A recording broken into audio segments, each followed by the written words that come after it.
Hey, it's Alicia from mobilitymastery.com, and I want to ask you a question. I want to challenge you a little bit, and I want you to answer me honestly. So when I ask it, I want you to share the first thing that pops into your head in the comments below if you're feeling brave, because I'm going to meet you there and help you through what I'm going to talk to you about today. Are you ready?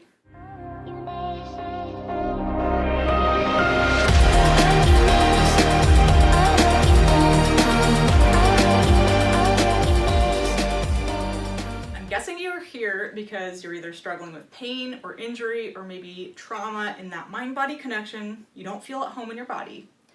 And my question to you is, do you believe you can heal?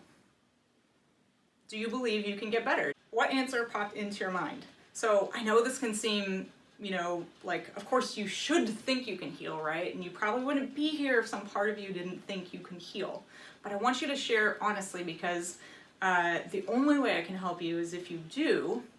And if your honest answer was actually that you don't believe you can heal, or maybe your brain and body told you, I'm not sure, or I'll wait to believe it when I see it, then I want to talk to you in just a second. If you answered, of course, yes, I believe I can heal, duh, then this video probably isn't for you. So you can go find one of my other videos that can get you out of pain pretty quickly if you actually have that belief. I want to talk to those of you who maybe feel like this body that you own is just full of tension, uncomfortable, painful, and you're not sure you can ever feel free or confident in your body to inhabit your body, or maybe you're not sure you can ever feel that feeling of freedom, of painlessness, right? Now, we would be here literally all day if I tried to break down all the different ways that your subconscious or your nervous system or your childhood trauma or your patterns that were created in childhood might be causing that belief and preventing you from getting the kind of result you want.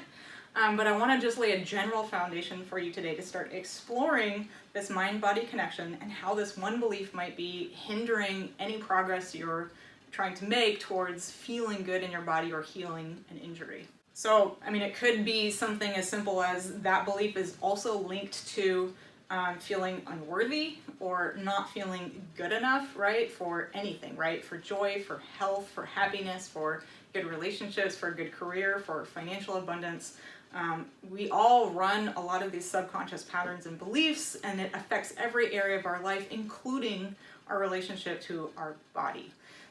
It could be a fear of success, actually. I know what this one is like, and I'm actually working on it right now because I have pretty much been working on fixing some part of me for a long time due to childhood trauma and the knee pain. A lot of you know that story. And then I have this mid-back thing that I've had for like the last 7 years, and it doesn't stop me from doing anything, but it has my attention all the time.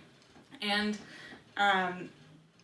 basically what I've figured out about myself is when I imagine not having to fix anything anymore, when I imagine feeling totally good here, then I have zero excuses anymore for not living the kind of life I know I'm supposed to live, right? For really going after it in my career and just in every area of life, right? Even activity-wise.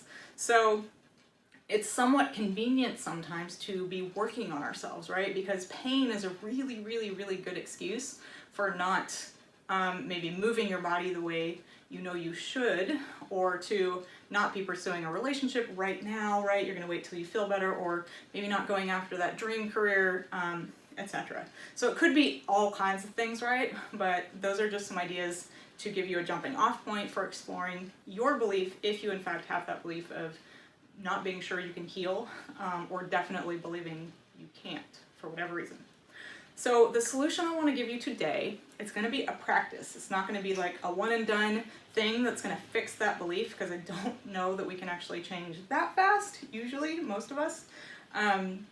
So I want you to actually try to pull out your consciousness, your higher consciousness, a part of you that can actually observe yourself.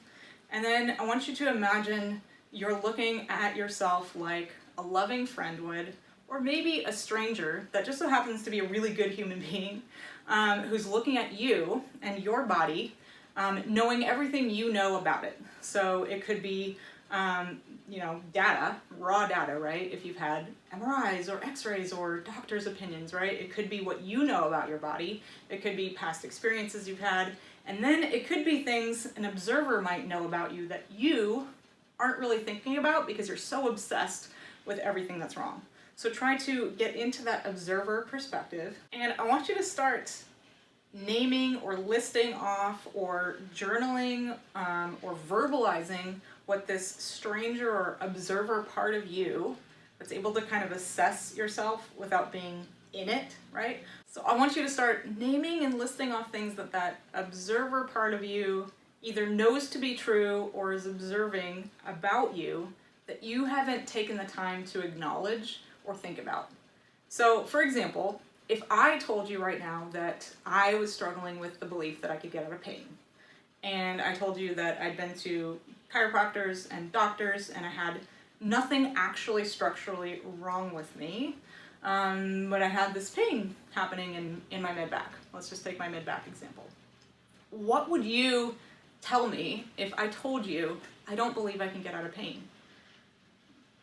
Would you believe me? Do you think it's true? Do you think there's nothing I can do to get out of pain, right? Even maybe I told you, I've tried everything. Nothing's worked. Would you believe that about me? Chances are you wouldn't, right? Because we tend to actually grant people we don't know or other people besides us more possibility, more freedom, right? Better chances at certain things. And for some reason, some of us struggle to look at ourselves that way. So that's step number one. And then number two is I actually want you to ask yourself, do you know it's true that you can't get out of pain? And if so, how? And if you can't come up with an actual tangible answer, because trying everything, in my opinion, is not good enough. None of us have ever tried everything, right? I mean, even if, let's say, you went to 3, 10, 20 chiropractors, that's only 20. They all might have sucked for whatever reason. Maybe your belief somehow led you to the ones that weren't going to get you the result you needed, but there are thousands and thousands and thousands of other people out there, right? So it's not just about a modality, it's about the person or the practitioner. It's not just about your body, it's about you and your mind. So I promise you, you haven't tried everything. So question that belief. Do you know for sure you can't get out of pain, and how? And then I actually want you to add something to this and find examples of people overcoming the odds, triumphing through adversity, and especially I want you to find stories of people who have done the impossible. And especially bonus points if it's in the exact area that you're struggling with right now. Because I promise you, there's a story out there of somebody who's struggling with something you're feeling right now who got out of pain. Guaranteed.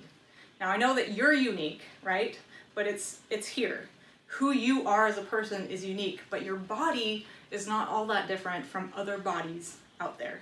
So if you can actually start to adopt some of the other aspects of what it means to be a human being and change that belief, right, then your body is probably going to follow suit. Now, the reason I wanted to share this with you guys is because I see people in my private practice, or I've worked with people here and there, it doesn't happen that often anymore, but it does still happen, who walk into my office very skeptical, and they give me the laundry list of things they've tried. I've tried everything, and you're my last hope, and to be honest, I'm pretty skeptical, but I'll give it a try. And they're kind of a little standoffish with their energy.